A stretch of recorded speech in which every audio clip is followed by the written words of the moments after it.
Every story appears ordinary till you see the core side of it. And what you're looking for is the story behind the news. We bring it to you from Lagos, the commercial capital of Nigeria. Giving you all sides and political stories round the clock. Every detail from the start line to the final whistle. Core TV News, expanding your view.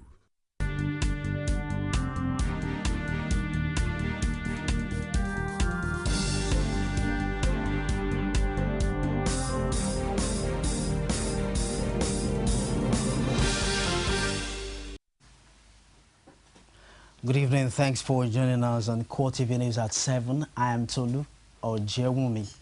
The police authorities have averted what could have been another devastating bomb blast in Kano. A police statement revealed that operatives acting on intelligence tracked and recovered a Mitsubishi station wagon car with registration number Kano AE 756 GSW. The vehicle was said to be loaded with assorted gas cylinders, one container of fuel, and other electrical components of improvised explosive devices, IEDs. The police say the car was recovered at the Nasarawa area of Kano State and has since been rendered safe by bomb disposal experts. Meanwhile, the Kano State Police Command has confirmed the death of 5 persons in Sunday's suspected suicide bombing in Sabongari area of Kano metropolis. The command says in a statement signed by its spokesman, Magaji Majia, that 5 persons, including the suicide bomber, were killed in the incident at Middle Road by Gold Coast in Sabongari. It, however, says that the number of injured persons could not be ascertained. Majia says that the State Police Commissioner and other security chiefs had visited the scene of the blast.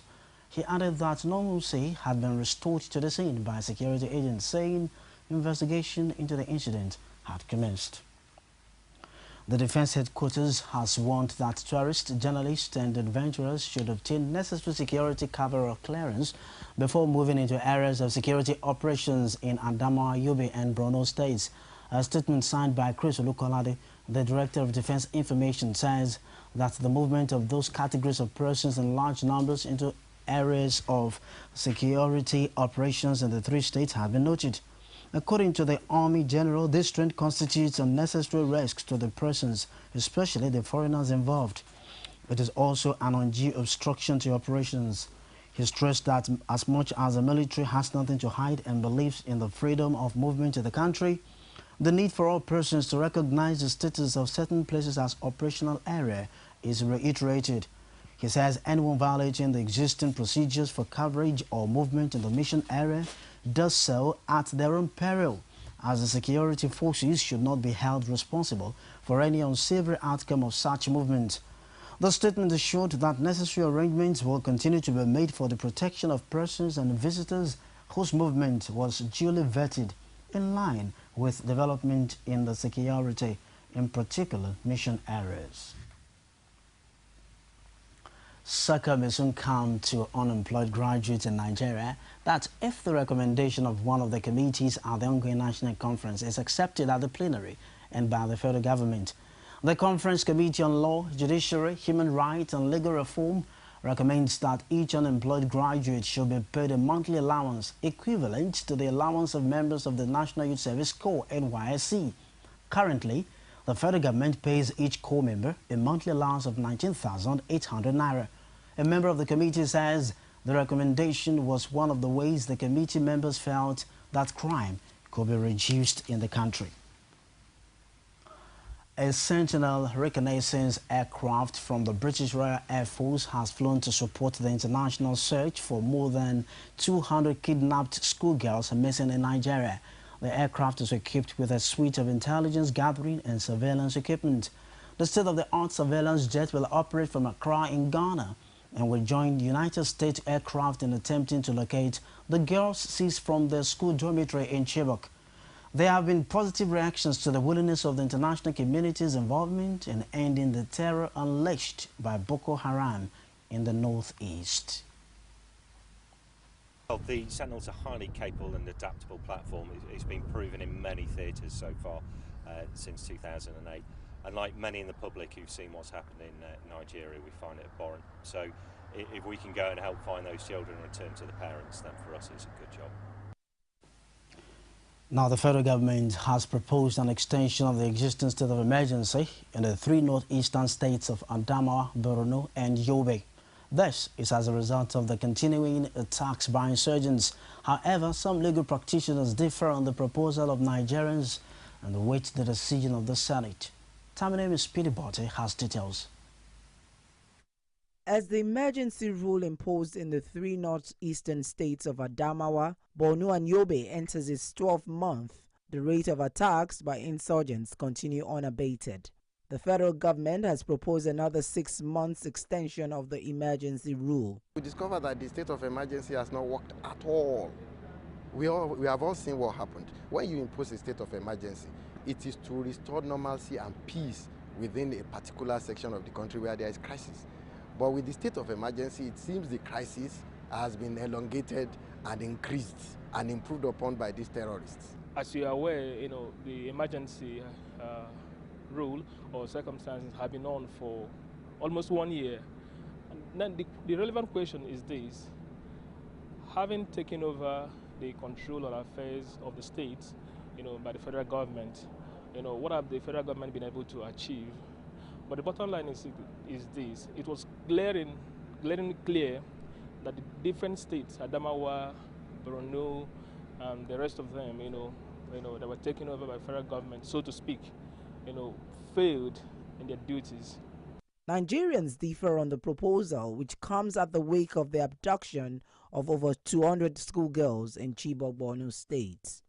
The president is trying, no doubt about that, but he needs to do more consultation with those people before. I would have expected that the letter will be, before the letter is written to the National Assembly, that there will be a consultation with the family, with the members of the community, the senators, the House of Representative members, even including the governors of those states, that look, this thing is going to expire by the end of this month. What do? We want to extend it? No, don't extend it. Extend it. Let us call the community. Let us do this. Let us do that.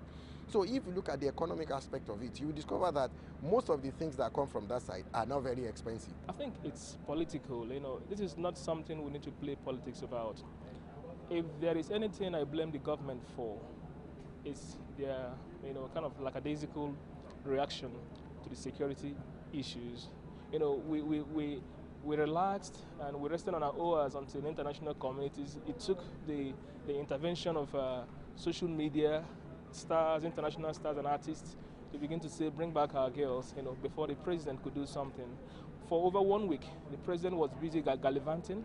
He did not give any press conference. Legal practitioners also bear their mind on the dividing line between security and politics. When you look at governance, part of the reasons why the government is there is for them to protect life and securities as guaranteed by the Constitution. So the government cannot sit back and watch the economic life, the social life, the political life destroyed by some elements, no doubt about that. But you cannot do that in isolation. So I hear in the grapevine that the Northern Senators Forum, have stated that they will vehemently oppose such move. I think it's political. This is not something we need to play politics about. Nigerians hold different views on the effort of the government in fighting insecurity, but hopes are being raised with the intervention of the international community to help tackle the activities of the Boko Haram sect. Taminemi Speedy Bote, Core TV News, Lagos. Now, Nigerians have been reacting to the foreign assistance accepted by the federal government to stop and search for the abducted girls in Chibok and Borno State. Oluwaseyi Adegoke went to town and filed in this report presented from our studio. The incessant terror attacks in Nigeria became a source of worry when 200 girls from Government Girls Secondary School, Chibok, were abducted by Boko Haram. Worldwide outcry followed the incidents, which resulted into Nigeria accepting military offers from foreign countries. A renowned professor of arts, Bruce Onagbekpeya, says the acceptance of foreign help is a step in the right direction. I hold what Wole Soyinka said. The issue is now bigger than the government, and the call for international help is in the right place. The international should come in to help us to solve our problem. According to the arts professor, Nigeria deserves such assistance because the nation has helped other countries in the past. What we want is that the kind of challenge we have in the country, they should help us through, because we ourselves, we've gone to other countries to help them before. We've gone to Congo, we've gone to Liberia, we've gone to Sierra Leone, we've gone to other places to help in fight international wars, fight international issues, and help those places. Now we need this help. He admonished that Nigerians should be optimistic about the success of 2015 general elections. I am always very optimistic. I look at the better side of things. I have a sincere belief that the 2015 election is going to come out right, and this country is going to have a democratically elected president, and we as a giant of Africa, we're going to remain as giant of Africa. There's going to be peace here and prosperity for everybody. The foreign assistance offered by the US, UK, and French government will no doubt boost the search and rescue operations.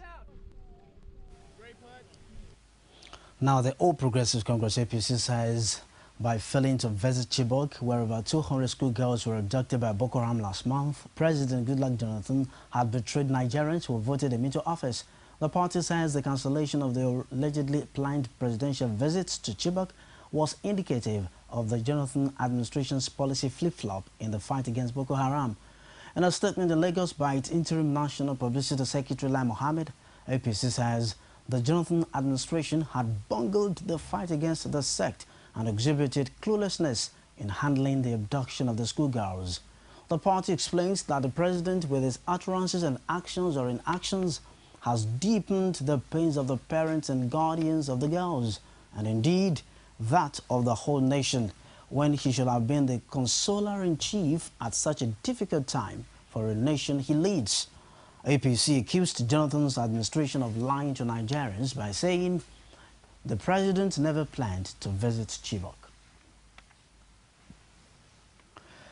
The Labour Party chieftains in Ogun State have advised the federal government not to negotiate with the militant group Boko Haram, even as the former governor of the state, Gbenga Daniel, calls for negotiation as a way of ending the insurgency. Our political correspondent Olajumoke Olatunji has details. Chieftains of the Labour Party said the party has united the people towards good governance. They also urged the federal government not to negotiate with Boko Haram.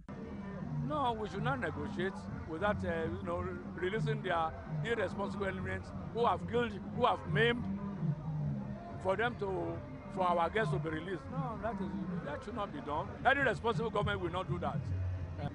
No compromise for the exchange of the girls. No compromise. They can look into other areas, but for that swap. Negotiation, if that will bring out the guests, why not? But in going into negotiation, the federal government should be very, very tactful to ensure that such negotiation did not ultimately promote terrorism. The abduction itself is illegal. So for somebody to have the God to now say that, we want to do an exchange for what is clearly an illegality, I think it's wrong.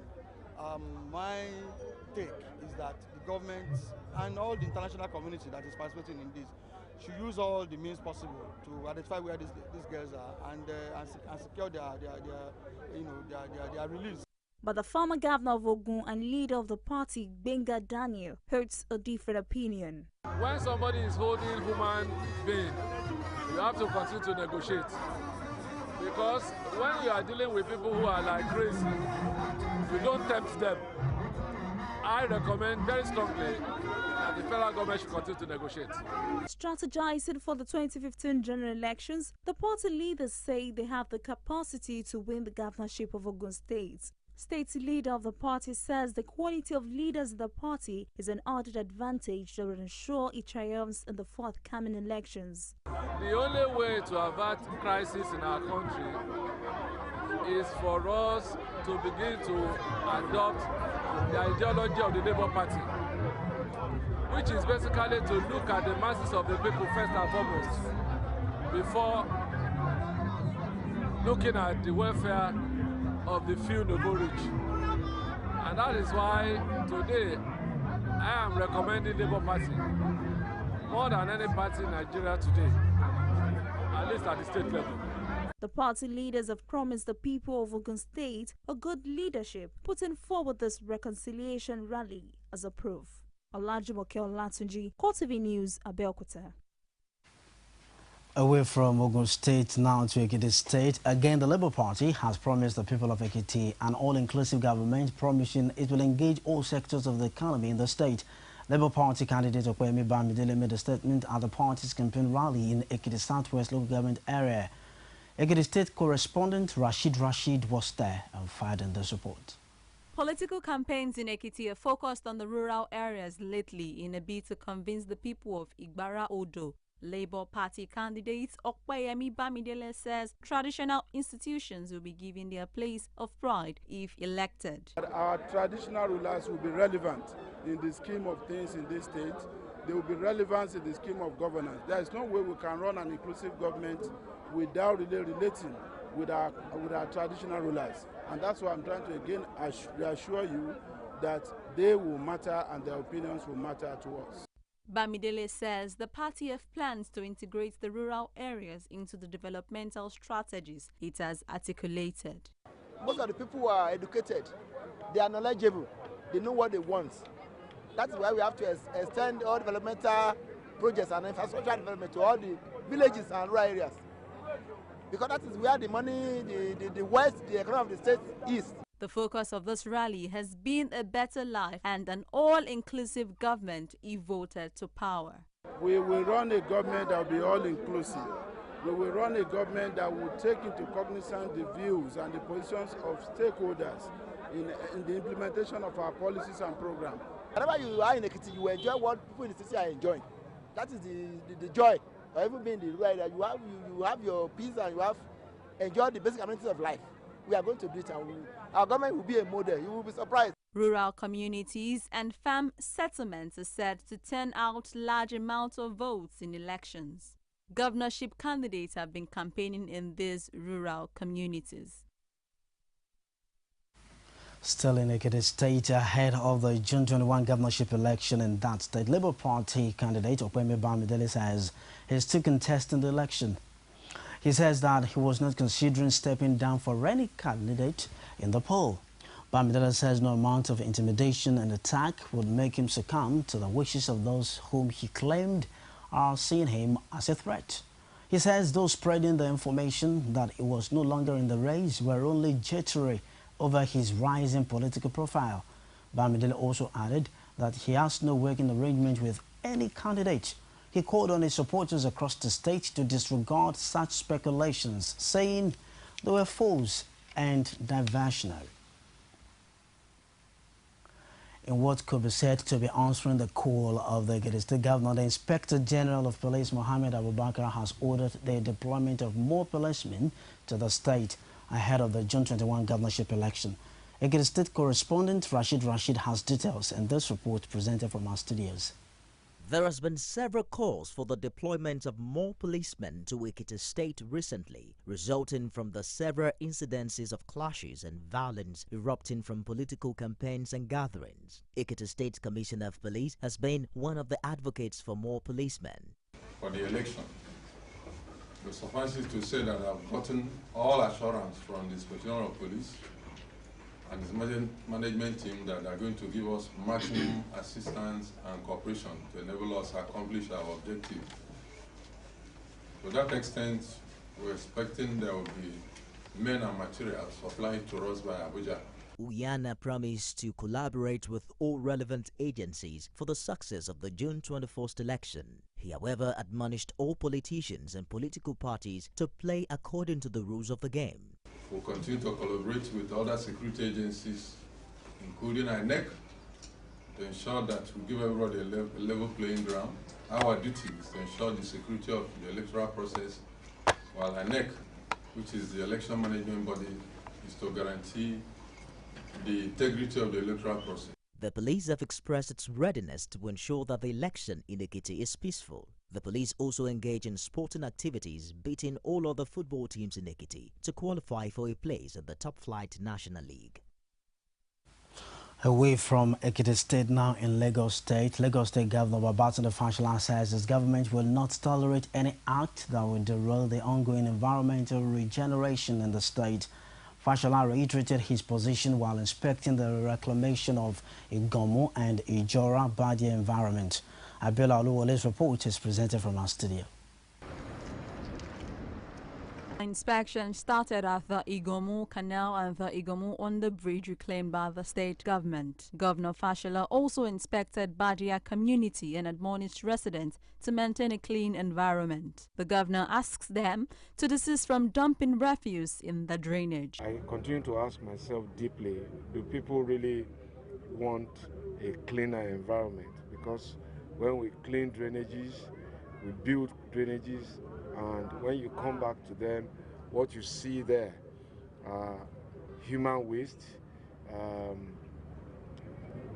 food, trash in drainages, and the same people come back when it rains to say that they were flooded. While telling some illegal squatters under the Igomu Bridge to look for a better place to reside, Fashola stumbles on Nuruddin Azan from Katsina, whose dream of living in Lagos has become a nightmare. He says he needs 30,000 naira to go back home and reunite with his family.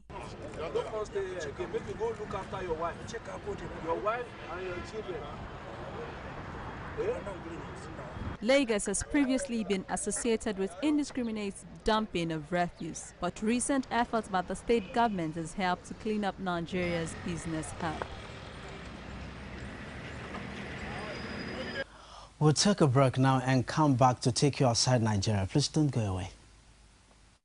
From time immemorial, women have birthed life, shaped character, and by extension, influenced the society. Moremi of Ife, Emotan of Benin, Queen Aminat of Zaria, all women of influence and power. Whether it's before election, after election. How ironical. Women being so powerful, yet have few grounds in decision making. They see you as a wife, and I see you as a wife to a man. We are talking women in politics. A woman will be bold enough to stand up and say, I want to become president of Nigeria.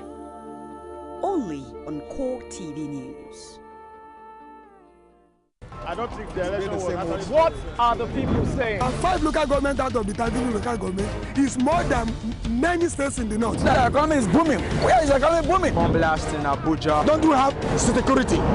Why are we fighting? Presidency should not just sit in Abuja or in Asokoro or wherever he lives. Senators are sponsoring the Boko Haram. They know them. Men cannot be there and be there at the same time. The life of the citizens, community need to be protected. It can't work out. Bring the message of peace. Let there be proper devolution of power from the center. The center is too powerful. The people, only on Core TV News.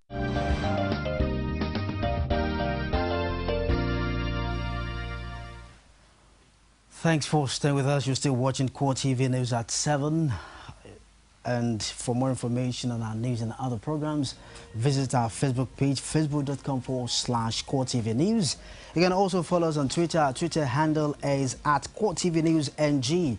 Also on YouTube, www.youtube.com/Core TV Space News. Now outside Nigeria, South Korean President Park Geun-hye took cheerful responsibility for the mishandling of last month's Sewol ferry disaster, admitting many lives were unnecessarily lost and vowing to dismantle the National Coast Guard. Park says the ultimate responsibility for the poor response to the accident lies with her in a televised address to the nation, during which she openly wept and twice bowed deeply in a display of contrition. Park's popularity ratings have been hammered by the April 16 disaster that claimed around 300 lives, most of them school children. She has voiced regret several times, but Monday's address was the first time she has explicitly accepted direct responsibility for what has become a defining moment of her presidency. She says, as the president responsible for the lives and safety of South Koreans, she offers sincere apology for all the sufferings. Prime Minister Chang Hong-wan resigned last month over the disaster, and while there have been few calls for Park to step down, she has been criticized for not displaying enough sympathy or remorse. Towards the end of her 30-minute address, Park's voice choked with emotions and tears ran down her face freely as she described the heroic actions of some of the victims who died trying to save others. She, however, highlighted the failure of the Coast Guard's immediate response to the tragedy and acknowledged the complaints of the victims' relatives that many more lives might have been saved. The 6,825-ton sail was carrying 476 people when it capsized and sank off the southern coast on the 16th of April. And that's it on our news at 7. A big thank you to you for watching. I'm Tolu Ojewumi. Good evening.